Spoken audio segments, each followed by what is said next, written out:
آج پھر فتنوں کا دور ہے۔ حضرت ابو طالب کی ذات کے حوالے سے ہم اہل سنت و جماعت اور حضور پیر سیال کی بھی اسی طرح کی مبارک تعلیمات آپ کو نظر آئیں گی۔ یہ اصول ہے۔ کئی ہمارے وہ مسائل ہیں شریعت مبارکہ کے جن کا تعلق ضروریات دین کے ساتھ ہے، ان میں سے تو کسی بھی مسئلے کا انکار کفر ہوا کرتا ہے، کسی بھی ضرورت دینی کا انکار۔ اور دوسرے وہ مسائل ہیں جو ضروریات دین میں شامل نہیں، ضروریات اہل سنت میں شامل ہیں، ان میں ایک بھی مسئلے کا انکار وہ گمراہی ہوتی ہے۔ بندہ دال مدل گمراہ گر بن جاتا ہے، مومن رہتا ہے، مسلمان رہتا ہے، لیکن سنی صحیح العقیدہ برحق مسلمان نہیں رہتا، گمراہ ہو جاتا ہے۔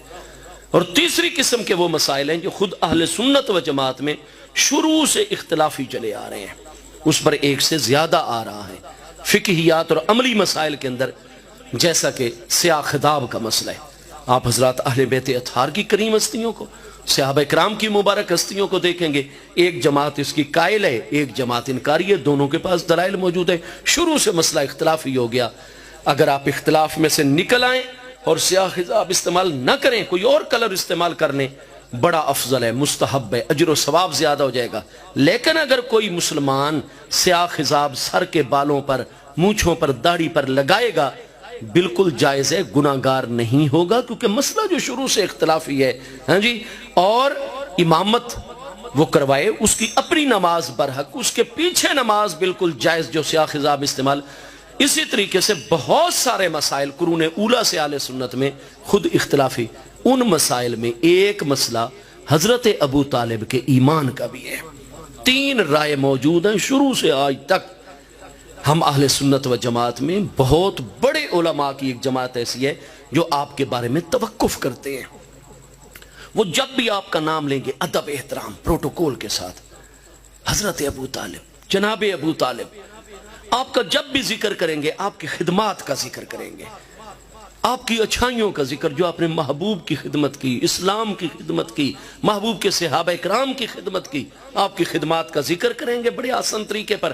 اور جب آئے گا یہ کہ آپ نے جی کلمہ پڑھا تھا یا نہیں، وہ خاموش ہو جائیں گے، توقف، وہ کہیں گے جی یہ فیصلہ ہم نہیں کرتے، ہم قیامت کے دن اللہ تعالیٰ کی بارگاہ میں چھوڑ دیں گے معاملہ جو بھی۔ لیکن ہم ادب کریں گے، نہ ہم آپ کے ایمان کی بات کرتے ہیں، نہ ہم آپ کے کفر کی بات کرتے ہیں، اللہ کے بارگاہ میں مسئلہ یہ توقف ہے۔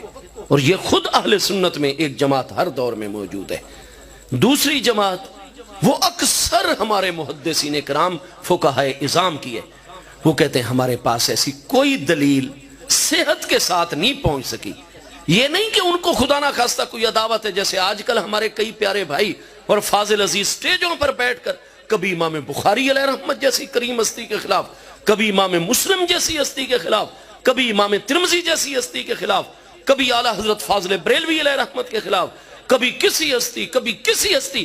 اور جب تم نے ان احادیث کی کتابیں مرتب فرمانے والے ائمہ محدثین کو مجروح کر دیا، ان سے یہ اعتماد ہٹا دیا ایک مسئلے میں آ کر، تو پھر نماز، روزہ اور باقی احکام میں ان کی روایات کردہ احادیث کیسے حجت رہیں گی؟ آپ تو پوری امت کا بیڑا ہی غرق کرنے پر تلے ہوئے ہیں میرے عزیزوں۔ حضور پیر سیال کی بھی اسی طریقے سے محبت والی تعلیم ہے، نہیں، کیونکہ ایک پوری جماعت، اور وہ معذور ہے اپنی جگہ پر، وہ فرماتے ہیں لے آؤ ہمارے سامنے کوئی قطعی دلیل جس کی وجہ سے ہم ان ساری ظنیات کو ترک کر دیں اور اس قطعی دلیل پر عمل کریں۔ لہٰذا ایک بہت بڑی جماعت حضرات محدثین کرام کی، مفسرین کرام کی، حضرات فقہاء کی، صوفیاء کرام کی، ہر دور میں اہل سنت میں، اور وہ اکثریت میں جمہور ہیں، وہ آ رہی ہے، جو کہتے ہیں کہ ہم بڑے افسوس کے ساتھ اور دل گرفتگی کے ساتھ، ورنہ جتنی محبت ہمیں محبوب کی نسبتوں سے ہے سبحان اللہ، تو کہتے ہیں کہ ہمارے سامنے چونکہ دلیل ایسی کوئی پایہ ثبوت کو نہیں پہنچ سکی، لہٰذا ہم بھی جب نام لیتے ہیں ادب کے ساتھ لیتے ہیں، لیکن ہم معذور ہیں، ہم آپ کے ایمان کا قول نہیں کر سکتے، کیونکہ دلیل ہمارے پاس، اور دلیل کی اتباع کا حکم ہے۔ اور ایک قلیل جماعت، اقل قلیل، ہر دور میں ہم اہل سنت میں، اور ان میں حضور شیخ الاسلام غریب نواز بھی شامل ہیں، وہ یہ فرماتے ہیں کہ بھائی آپ ان دلیلوں کو مانو یا نہ مانو، ہمارے اصولوں پر یہ دلیل بالکل ثابت ہو چکی ہے، اور جو عدم ایمان کی روایات ہیں ان میں فلاں تعویل جاری ہوتی ہے، فلاں تعویل جاری ہوتی ہے، فلاں تعویل بالکل شرعی اصولوں وہ مؤول ہیں ساری کی ساری، کئی صحت کو نہیں پہنچی، کئی مؤول ہیں. لہٰذا بھئی ہم تو حضرت ابو طالب کو مومن مانتے ہیں. حضور شیخ الاسلام کا مذہب بھی یہی ہے. لیکن حضور شیخ الاسلام کبھی بھی کسی کو مکلف نہیں فرماتے تھے، فرماتے ہم آپ کو مومن مانتے ہیں، اور جو بھی دلیل ہے فلاں دلیل کی یہ تعویل ہے، فلاں دلیل جو خلاف جاری ہے اس کی یہ تعویل ہے، یہ تعویل. اور کبھی بھی آپ کسی پر کوئی فتویٰ نہیں لگاتے تھے. کیوں؟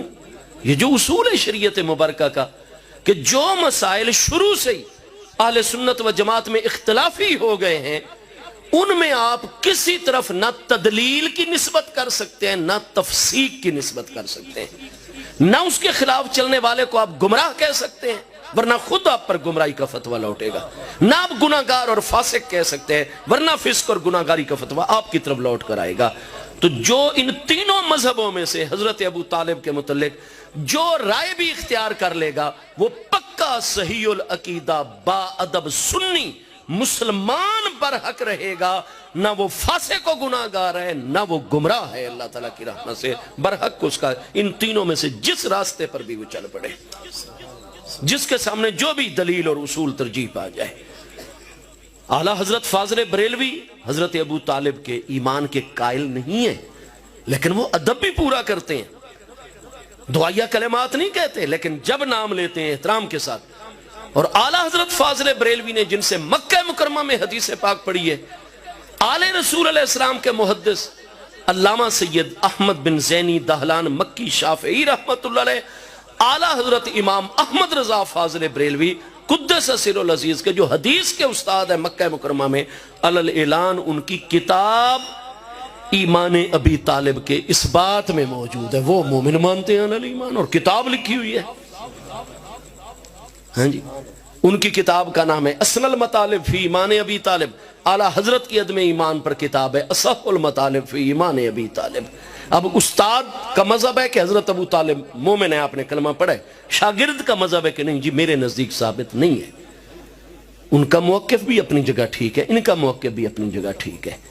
تو اس لیے میرے بھائی گزارش میں یہ کروں گا آج کل نہیں جی جب یہ اختلاف آ گیا، جیسے آج کل اہل تشیع حضرات کئی ہمارے نوجوانوں کو پٹی پڑھاتے ہیں، نہیں جی اگر ایک طرف حق ہے تو دوسری طرف ضروری باطل ہوگا، آپ حق باطل کو ملا رہے ہیں. قرآن فرماتا ہے لا تلبسوا الحق بالباطل وتکتموا الحق وانتم تعلمون، حق باطل کو گڈمڈ نہ کرو. ہم ان سے ایک ہی مسئلہ خود شیعہ اصول پر ان کی کتابوں میں سے سوال کرتے ہیں کہ حضرت خضر علیہ السلام کے متعلق تمہارا کیا قول ہے؟ اہل تشیع میں یہ دونوں قول موجود ہیں. بعضوں کے نزدیک آپ اللہ کے برحق نبی علیہ السلام ہیں، بعض کے نزدیک آپ کی نبوت سے وہ کہتے ہیں ولی کامل ہیں. غیر نبی کو نبی ماننا کفر ہے یا نہیں ہے؟ اور نبی ہو تو اس کو نبی نہ ماننا، جو نبی نہ مانے گا نبی کو وہ کافر ہو جائے گا یا نہیں ہو جائے گا؟ حضرت خضر علیہ السلام کے بارے میں کوئی ولی مانے نبی مانے کیوں کافر نہیں ہوتا؟ بتائیے ہمیں. حضور پیر سیال بھی یہی پیاری دلیلیں دیتے ہیں. ہاں جی، ہم تو خضر علیہ السلام کو اللہ کا نبی مانتے ہیں کیونکہ یہی مرجع قول ہے، محقق مذہب ہے. قرآن پاک میں ما فعلتہ عن امری، مجھے اللہ کا امر، اللہ کا براہ راست امر نبی علیہ السلام پر آتا ہے کہ ایک بچے کی گردن دبا دینا، کشتی توڑ دینا، تو یہ محض الہام کی بنیاد پر تو ہوتا نہیں ہے، یہ ہوتا تو امر ربی اور وحی کے ذریعے خفی ہو یا ظاہر. تو ہمارے نزدیک ترجیح آپ اللہ پاک کے نبی ہیں، لیکن چونکہ امت میں شروع سے اختلاف ہے، خدا اہل سنت میں بھی اہل تشیع میں بھی، حضرت خضر علیہ السلام کو نبی جو مانتا ہو وہ نہ سنیوں کے نزدیک کافر ہے نہ شیعوں کے نزدیک کافر، اور جو آپ کی نبوت نہ مانے بلکہ آپ کو اللہ کا کامل ترین ولی اور کتب مانے، اس پر بھی کوئی کفر کا فتویٰ نہ شیعوں کے اصولوں پر ہے نہ سنیوں کے اصولوں پر ہے. تو جو ہمارے سنی ہر بات میں ہمارے نوجوان سوشل میڈیا پر متحرک ہیں، کفر کے فتوے بغیر علمی کے داغ رہے ہیں، وہ ذرا اسی اختلاف کو سلجھا دیں مہربانی کر کے کہ خضر علیہ السلام کو نبی ماننے والا بھی مومن رہتا ہے، نبی نہ ماننے والا اور ولی ماننے والا بھی مومن رہتا ہے. تو مہربانی کریں اپنے آپ کو سنبھالیں، شریعت مبارکہ کا راسخ علم اور راسخ علماء کی مجلس اور حضور پیر سیال جیسے کامل شیوخ کی خدمت میں اپنا وقت گزاریں. اللہ پاک حضور پیر سیال لجپال غریب نواز کے درجات بلند فرمائے.